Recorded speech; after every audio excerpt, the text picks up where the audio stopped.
منستك لي راسهم لما تخاوم درجة جاية كان دكتور قاسم نسيكي دما لما وبر بيدان مخالفين هذا احترام لي راسهم ببڕوای من دەتوانین بڵین دکتۆر سەعید سیمای تێکۆشەرێکی نەتەوەیی و چەپێکی دموکرات بوو. ئێمە نەتوانین هەستی پێ بکەین بە گرنگی و ئەهمیەت و تاریخی بوونی ئەو ڕۆژێ.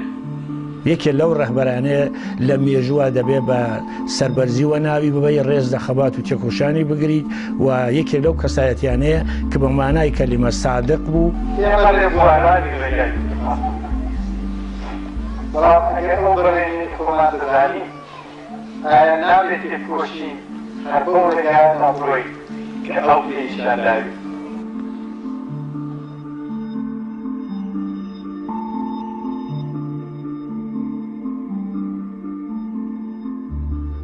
ساڵەکانی کۆتایی دەی هەشتا و سەرەتایی نەوەدی زاینی بۆ حزبی دیموکرات قورس و گران بوون، ساڵانێک کە لەسەر ئەم حزبە شوێندانەر بوون.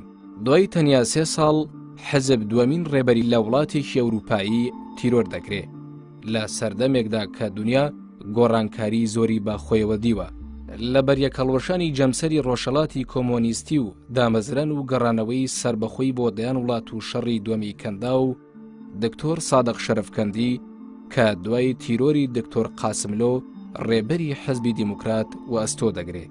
چ عەقیدەی پێ هەبێت چ عەقیدەی پێ نەبێ وەکو جارە زۆریشان عەقیدەیان پێ نەبێ بەڵام بە درۆ بەوەی بڵێن یا بۆ تەزاهور کە بڵێن پێشکەوتن خوازین دەتوانێت حزب لە قەیرانی نەبوونی قاسملۆ و سەر لێ شێواوی دنیای چەپ و کۆمۆنیستی ڕزگار بکات کە شەپۆلی گۆڕانکاریەکان خێرا هەمویانی گرتەوە. دکتۆر سەعید سەرەڕای وەیکە وەک پێشمەرگە وەک ڕێبەرێکی سیاسی بەکردەوە لە مەیدانی کوردایەتیدا بوو. لە ڕوانگەی و لە ڕووی تیۆریوە و لە ڕووی فکریشەوە خزمەتێکی گەورەی بە بیر و باوەڕی ناسیۆنالیزم و بیری کوردایەتی کرد. لە ژیانی سیاسی دکتۆر سەعیددا دوو قۆناغی گرنگ هەن.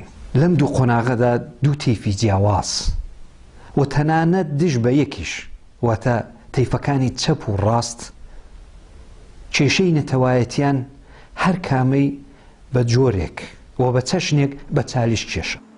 لە دۆخی ئالۆزی سەرەتایی دەی نەوەددایە کە شەرەفکەندی تیرۆر دەکرێت بۆیەشە تیرۆرکرانی گران لەسەر حزبی دیموکرات دەکەوێ و حزب ناتوانێ خۆی لەگەڵ دۆخی نوێدا بگونجێنێ و لە ڕەوتی ڕووداوەکان کەڵک وەرگرێ. کەڵک وەرگرتنی حزبی دیموکرات لەم ڕووداوانە واتە گۆڕانکاری لە ڕەوشی کورد لە ڕۆژهەڵاتی کوردستان. ئەو دەرکی بە هەلومەرجی نوێ و بە شەرایەتی تازە دەکرد و لە یەک گوشەدا دەتوانم بڵم ئەو ڕۆحی سەردەمی تێدا بوو. کاتێک چوونە کۆنگرەی نۆهەم لە ساڵی 1991 واتە ساڵی 1970 هەتاوی ئاڵوگۆڕێکی گەورە لە جیهاندا ڕوویدا بوو. لە ڕاستیدا دەتوانم بڵم دەستپێکی ئاڵوگۆڕ لە بەرنامەی حیزبدا و بە واتایەکی دیکە گۆڕینی حیزب بەرنامەی حیزب لە بەرنامەی چەپێکی ڕادیکاڵ بۆ چەپێکی میانە ستارتەکەی لە کۆنگرەی نۆدا لێدرا. دکتۆر شەرەفکەندی وەکو کەسێکی کارگێڕ جددی لە بەجێگاندنی کار بەڵام بە ژیانێکی سادەوە دەناسرێت. لە قەندیل بووین دانیشتوین چەند پێشمەرگەی تەشریفی هات کادۆتر سەعید هات چاوی لە تووەکە کرد منیش گوتم کادۆتر سەعید ئشتیال لە تووە با تووەکەت بۆ بتەکنم لەیلۆن بێرم بیتەکنم بیخۆی وتی مەگەر من ئاغام نە ئاغەم و نە قێخام من پێشمەرگەم وەک ئێوە مەسئولیەتیشم نییە وەک ئێوە پێشمەرگەم. ئاوڕێکانی شەرەفکەندی وەکو تەنها کەسی شەو بۆ جێگرتنەوەی قاسملۆ لە قەڵەمی دەدەن. شەرەفکەندی تەنیا ماوەی 3 ساڵ حزبی ڕێبەری کرد، ماوەیەک ئێجگار کەم بۆ دانانی کاریگەریکی گەورە و مێژووی لەسەر ڕەوتی ڕووداوەکان و پراکتیزەکردنی بیر و باوەڕە سیاسیەکان. چەپی کلاسیک بە هەموو خەتەکانیەوە خەتی یەک و خەتی دوو سێ کێشەی نەتەوایەتیان دەخستە پەراوێزەوە بەچی بیانوویەک بەو بیانوویەوە کە کێشەی نەتەوایەتی کێشەی سەرەکی و بنەڕەتی ئەو کاتی کۆمەڵگانیە بە نووسینی دەیان وتار توانی بە جۆرێک ئەم بە چالیش کێشانەی چەپی کلاسیک وەڵام بداتەوە. بەشی هەرە زۆری ژیانی سیاسی شەرەفکەندی لە ژێر سێبەری دکتۆر قاسملۆدا تێپەڕ بوو، بۆیە ئەو ناتوانێت کەسایەتیەکی واقعی لە ڕووی جۆری بیرروباوەڕ و بیرکردنەوەوە بۆ دەرخستنی ڕێبازێکی تایبەت و جیاواز لە خۆی نیشان بدات.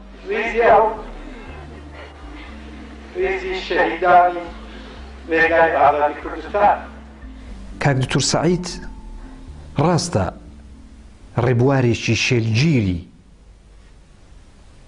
کوردایەتی بوو، بەڵام لە هەمان کاتدا بە نیسبەت دابینکردنی عەداڵەتی کۆمەڵایەتیش لە هەمان کاتدا بە نیسبەت کێشەی عەداڵەتی کۆمەڵایەتیش بێتەفاوت یا بێلایەن نەبوو.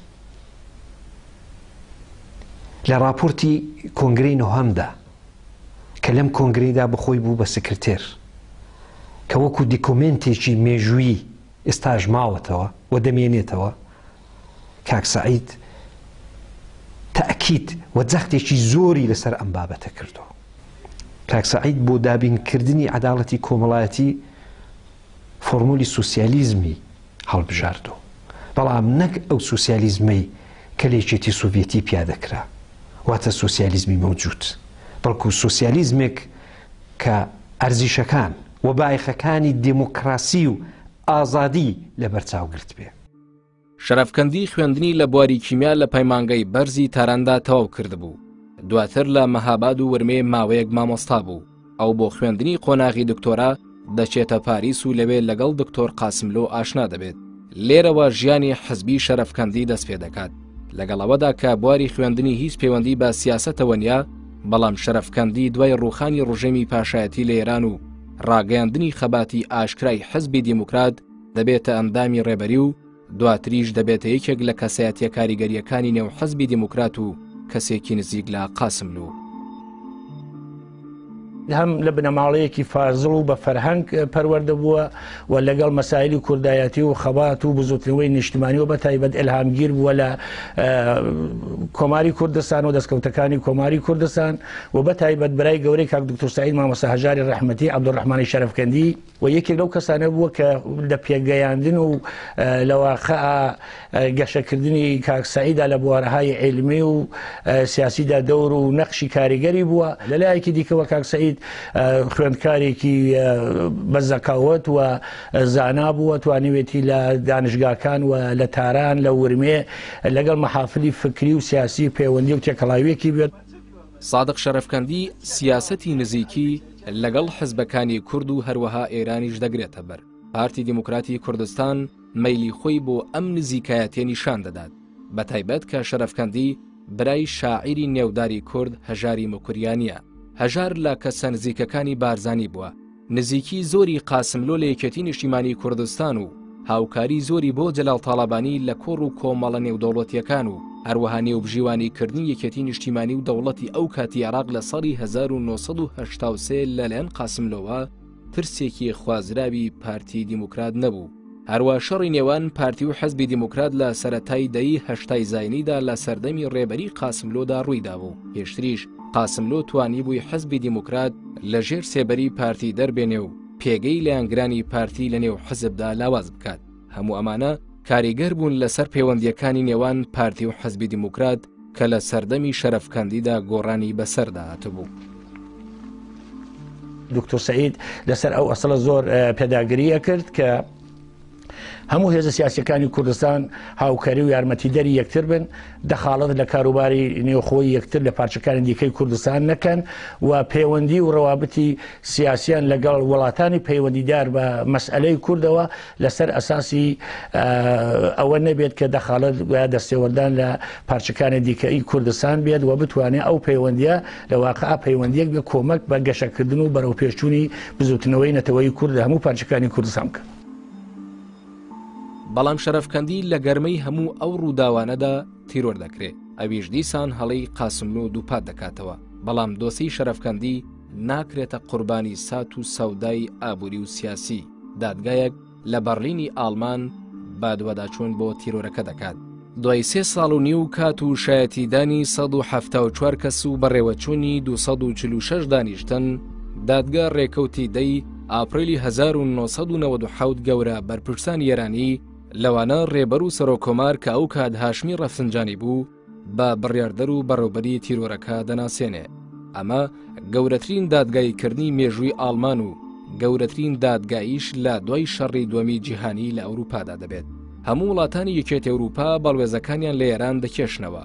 ئەم قەیرانە 7 مانگ درێژە دەکێشێ.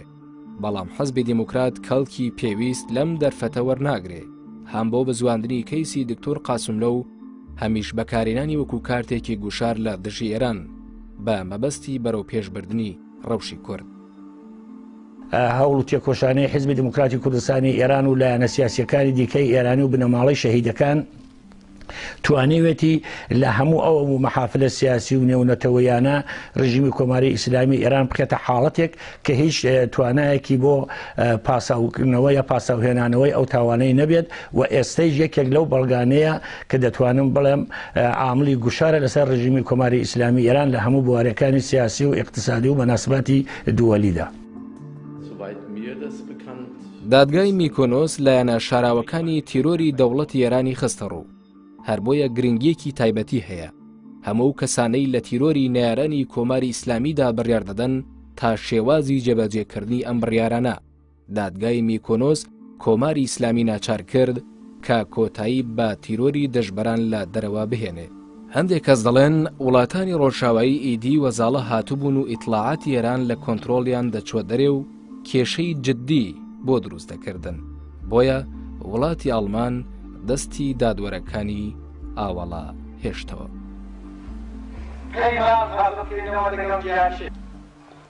ولا فيش حوالا تقال روحي باكي دكتور قاسم الكوشيستا دكتور قاسم الجوجمع ما هو سامع ريفرما باي كفي كالجيران ما نغى بدوان داني أما الوقتو يا سيدكي يا أبت خالما برسيد كبير خلافتو أتدباوتو